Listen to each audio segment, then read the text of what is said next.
성경 말씀 요한일서 4장 11절에서 21절입니다. 사랑하는 자들아 하나님이 이같이 우리를 사랑하셨은즉 우리도 서로 사랑하는 것이 마땅하도다.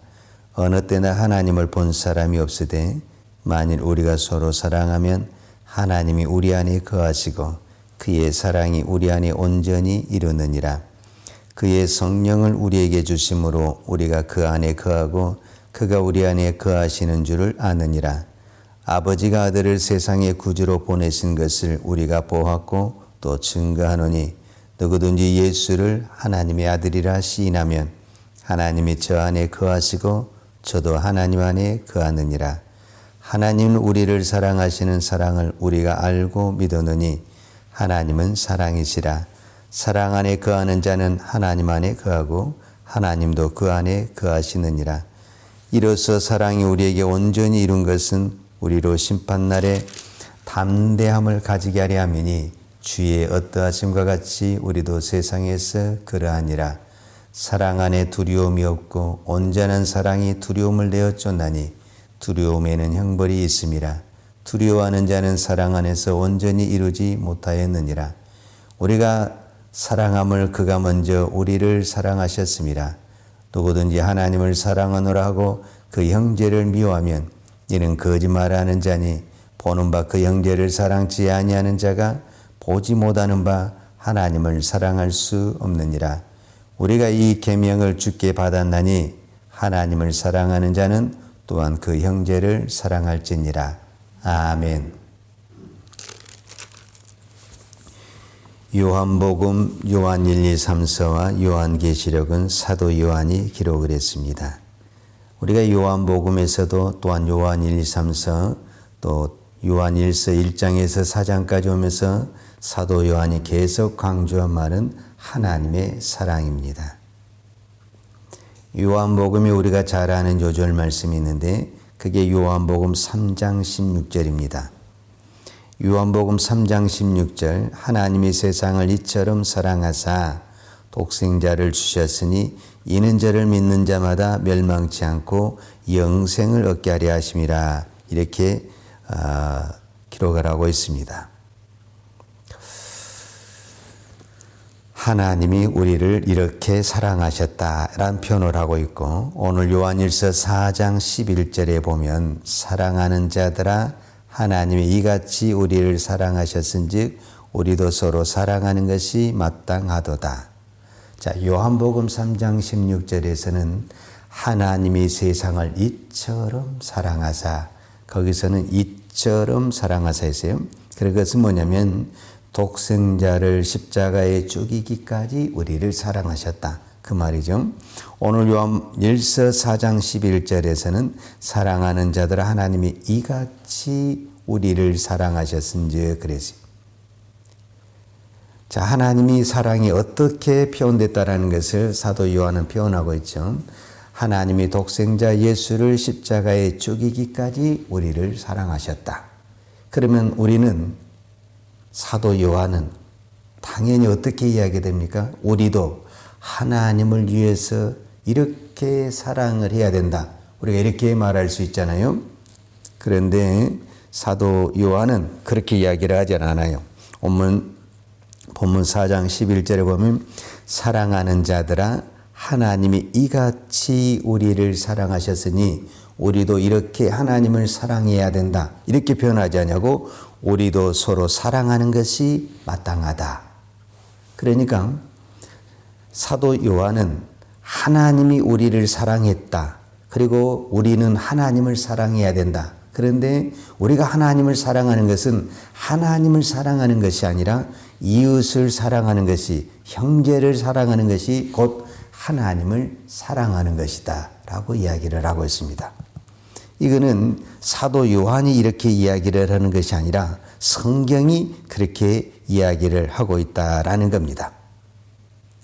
그러니까 우리가 하나님 앞에 사랑한다라는 부분은 어떤 부분에서는 말로 고백하는 겁니다. 우리가 이렇게 기도하고 찬양하고 예배드리는 것은 어떤 부분에서는 말로 고백을 하는 겁니다. 그러나 형제를 사랑하는 것은 말로 할 수가 없습니다.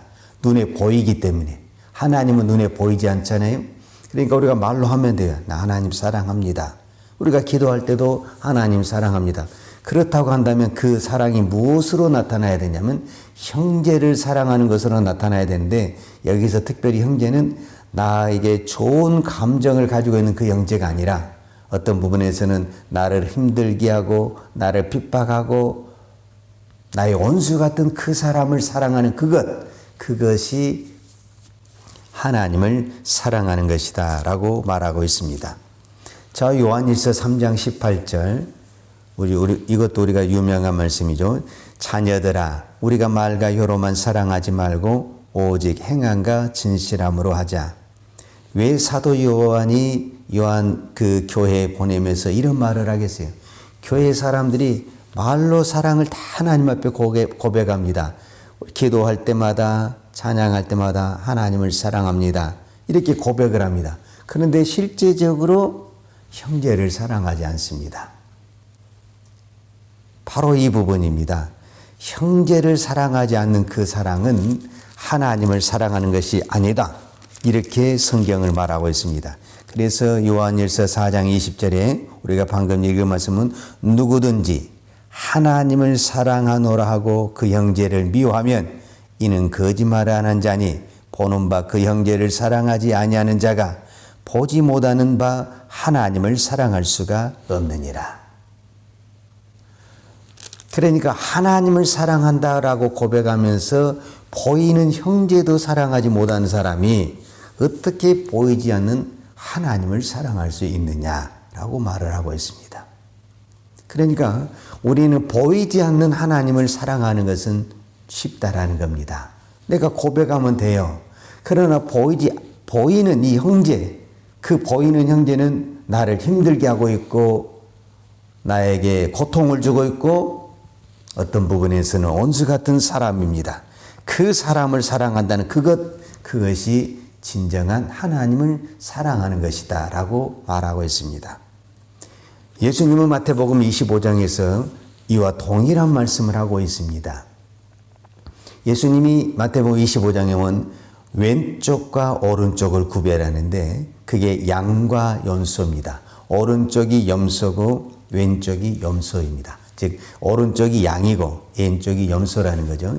그런데 그 양에 있는 사람들에게 예수님이 뭐라고 말을 하냐면 축복을 합니다. 너희는 하나님에게 축복을 받을지어다. 이렇게 이야기를 해요. 그러면서 뭐를 말하냐면은 너희는 나를 사랑했다라는 거예요. 그게 뭐냐면은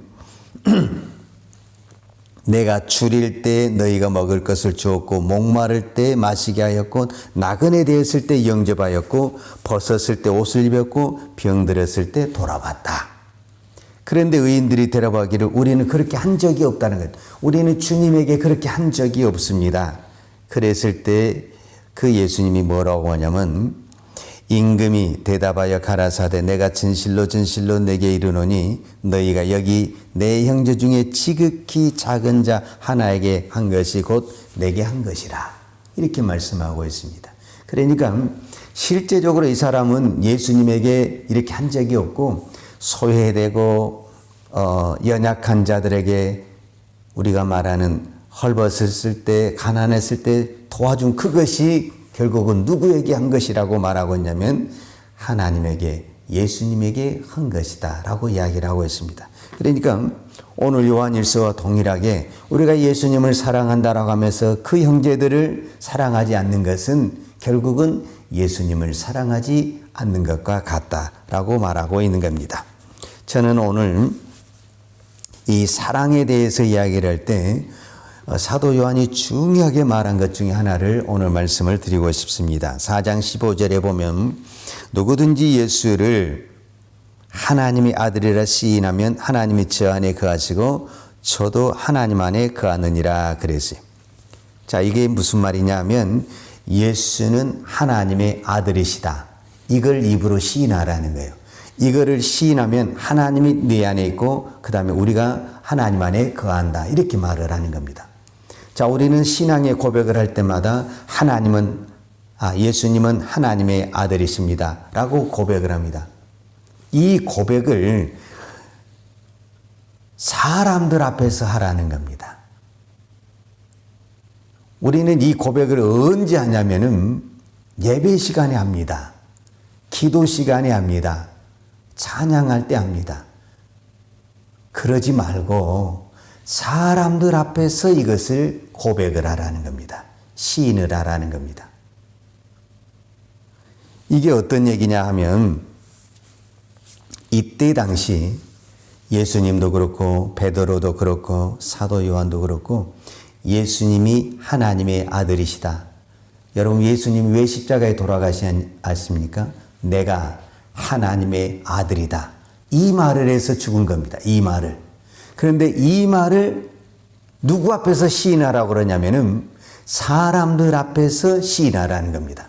그러면 그 사람들이 누구냐면은 예수님이 그 말을 했기 때문에 내가 하나님의 아들이다. 이 말을 했기 때문에 죽인 그 사람들 앞에서 시인을 해야 된다. 그 말을 하는 것입니다. 그러니까 이 말은 어떤 부분에서는 예수님을 하나님의 아들이라 시인한 것은 단순한 신앙의 고백이 아니라 내 목숨을 걸고 신앙의 고백을 해야 되는 그것을 말하는 겁니다. 자, 마태복음 10장에 보면은 예수님이 이런 말씀을 해요. 몸은 죽여도 영혼은 능히 죽이지 못하는 자들을 두려워하지 말고 오직 몸과 영혼을 능히 지옥에 멸하는 자를 두려워하라. 그 다음에 참새 2마리가 한 아사리온에 팔리는 것이 아니냐. 그러나 너희 아버지께서 허락지 아니하시면 그 하나라도 땅에 떨어지지 아니하리라. 너희에게는 머리털까지 다 세신 바 되었나니 두려워하지 말라. 너희는 많은 참새보다 귀하니라. 자, 여기서 중요해요. 누구든지 사람 앞에서 나를 시인하면 나도 하늘에 계신 내 아버지 앞에서 저를 시인할 것이요. 누구든지 사람 앞에서 나를 부인하면 나도 하늘에 계신 내 아버지 앞에서 저를 부인하리라. 예수님이 분명히 말을 해요. 내 앞에서 시인하지 마라. 내 앞에서 하나님을 믿는다고 시인하지 말고 사람들 앞에서 나를 시인하라는, 사람들 앞에서. 그러면 그 사람들이 누구냐면은 몸을 죽이는 그 사람들. 그러니까 몸을 죽이는 그 사람들이 누구냐면은 예수를 죽인 사람들이죠. 오늘 우리가 우리의 신앙생활하면서 가장 큰 문제점이 뭐냐면 우리가 하나님을 안 믿냐? 믿어요. 우리가 하나님을 시인하지 않느냐? 시인해요. 근데 그게 대부분 어디 안에서 이루어지냐면은 교회 안에서 이루어진다는, 교회 안에서.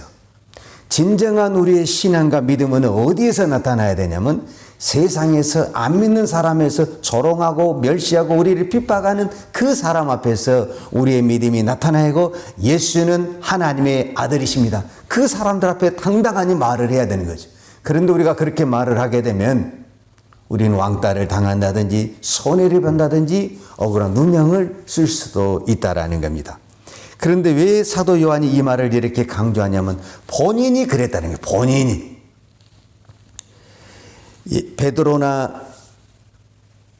베드로를 중심으로 모든 제자들이 예수님 앞에서 그렇게 우리는 예수님을 사랑합니다. 예수님은 최고입니다. 예수님은 나의 주입니다. 예수님은 하나님 아들입니다. 이렇게 고백을 했습니다. 그런데 막상 예수님이 십자가에 못 박힐 때는 베드로만 부인한 것이 아니라 모든 제자가 부인하고 다 떠나버렸습니다. 그런데 그 베드로가, 그 요한이 어떻게 해서 신앙을 고백하게 되냐면 부활의 주님을 만났습니다. 그리고 약속하신 성령을 받았습니다.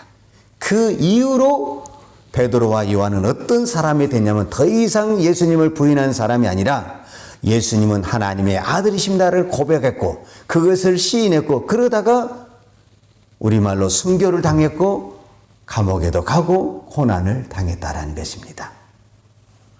그러니까 예수님은 하나님의 아들이십니다. 이 고백이 가장 쉬운 말인 것 같지만 이 고백은 누구나 할 수 있는 것이 아니라 부활의 주님을 만난 사람, 성령을 받은 사람이 아니고는 이거를 할 수가 없다라는 겁니다. 베드로가 3년 동안, 사도 요한도 3년 동안 예수님을 따라다녔지만 이 말을 못했습니다. 십자가 앞에서 왜? 나도 그 고백을 하면 예수님처럼 저렇게 십자가에 못 박혀 죽을 것 같으니까 나 모른다고 그렇게 말을 했습니다. 그러나 부활의 주님을 만나고 성령을 받은 다음에는 그 죽음 앞에서도 그들은 당당하니 예수님은 하나님의 아들이십니다라고 고백을 했습니다. 그러니까 오늘 저와 여러분에게 분명히 이 말씀은 중요합니다. 내가 예수님은 하나님의 아들이십니다를 저 세상 사람 앞에 내가 고백하지 못한다. 그럼 나는 부활의 주님을 만나지 못한 사람이고 성령을 받지 못한 사람이고 성령을 받지 못한 사람은 구원받지 못한 사람입니다. 이거 무서운 이야기죠. 어떤 부분에서는. 그러나 내가 그 어떤 것이 좀 부족한다 할지라도 예수는 하나님이다 라시라고 이 고백을 한 사람은 이거는 자기 힘으로 성령이 아닌 내 힘으로는 절대 고백할 수 없다라는 겁니다. 그러니까 이 고백을 하는 사람은 누구만 고백할 수 있느냐? 부활의 주님을 만난 사람이 고백할 수 있고 성령을 받은 사람이 고백할 수 있다라는 겁니다. 그렇기 때문에 예수는 하나님의 아들이십니다 라고 고백한 이 말은 단순한 말인 것 같지만 이 말이야말로 이 말은 오늘 우리의 신앙의 고백이고 우리가 구원받았다는 것을 증명한 것이고 성령이 내 안에 있다는 것을 고백하는 것과 같습니다. 성령이 내 안에 있지 않는 사람은 이 말을 할 수가 없습니다. 예배당에서는 할 수가 있습니다. 내가 칭찬받는 데서 인정받는 데서는 그 말을 할 수 있습니다. 그러나 내가 고통을 당하고 어려움을 당하는 그 자리에서는 모른다고 분명히 말한 겁니다. 왜냐? 내 힘으로는 내 육체적인 힘으로는 이 고백을 할 수가 없습니다. 그러나 성령이 내 안에 오시면 이것을 할 수가 있습니다. 그래서 저와 오늘 이 거룩한 주일 우리가 하나님 앞에 예배를 드린 것 대단히 중요합니다. 그러나 우리는 이 예배로 우리의 신앙이 끝나는 것이 아니라 진정한 신앙은 내가 이 예배당이 끝나서 저 세상으로 가서 주님이 말씀하는 것처럼 저 세상 사람들 앞에서 사람 앞에서 예수는 하나님의 아들이십니다. 이 고백, 이 시인을 할 때 나도 너를 하나님 앞에서 시인할 것이다. 그러나 네가 그 사람들 앞에서 부인하면 나도 하나님 앞에서 너를 부인할 것이다. 이것이 사도 요한의 말씀이고 예수님의 말씀입니다. 오늘 이 신앙 고백이 오늘 우리의 주일 예배가 이 교회 안에서만 끝나는 것이 아니라 내 모든 삶을 통해서 시인하고 고백하는 우리의 신앙이 되기를 축복합니다. 기도하겠습니다. 하나님 아버지 감사합니다. 오늘은 특별히 예수님이 나 같은 죄인을 구원하기 위해 이 땅에 오신 성탄절입니다. 주님이 이 성탄절 새벽에 우리가 하나님 앞에 예수는 하나님의 아들이시다라고 고백할 수 있는 이 말씀을 주시니 감사합니다. 주님, 우리가 어떤 곳에서 어떤 환경 속에서도 이 고백을 할 수 있는 은혜를 주옵소서, 믿음을 주옵소서, 성령을 주옵소서. 내 힘으로는 못합니다. 나는 환경에 따라서 조건에 따라서 언제든지 변할 수 있는 연약한 인간입니다. 그러나 성령이 붙들어 주시면, 주의 말씀이 붙들어 주시면 어떤 환경 속에서도 예수는 하나님의 아들이십니다. 이 고백을 할 수 있는 은혜가 있을 줄로 믿습니다. 우리의 믿음을 붙들어 주옵소서. 오늘은 주님이 이 땅에 오신 이 성탄을 우리뿐만 아니라 이 땅에 있는 모든 사람들에게 알릴 수 있는 주일이고 정말 기쁜 성탄이 되게 하여 주옵소서. 오늘 특별히 우리 모든 성도들이 이 성탄의 기쁨을 가지고 하나님께 예배할 때 주의 성령이 충만하게 임하여서 정말 이 성탄의 기쁨과 감격을 우리만 가져가는 것이 아니라 모든 사람들에게 알리는 기쁜 성탄이 되게 하여 주옵소서. 오늘도 하나님께 귀한 예물 드리는 손길을 축복해 주시고 우리가 범사에 감사하는 우리의 신앙 되게 하여 주옵소서. 예수님의 이름으로 기도하였습니다. 아멘. 여호와는 내게 복을 주시고 너를 지키시기를 원하며 여호와는 그 얼굴로 내게 비추사 은혜 베푸시기를 원하며 여호와는 그 얼굴을 내게로 향하여 대사 평강 주시기를 원하노라. 이제는 나 같은 죄인을 구원하기 위해서 하늘의 영광의 보좌를 버리시고 이 땅에 오신 우리 주 예수 그리스도의 은혜와 독생자를 보내기까지 우리를 사랑하신 아버지 하나님의 그 크신 사랑과 성령님의 풍성한 은혜가 우리가 어떤 환경 속에서도 예수는 하나님의 아들이시다라는 이 신앙의 고백을 우리의 생명이 닿을 때까지 끝까지 이 믿음을 지키기를 원하는 사랑하는 주의 종들 머리머리 이해와 특별히 이 나라의 민족과 한국 교회 위에 온 열방에 나가서 하나님의 복음을 증가하는 선교사님 이해와 사랑하는 주의 자녀들 머리머리 이해 이제로부터 영원토록 함께 있을지어다. 아멘.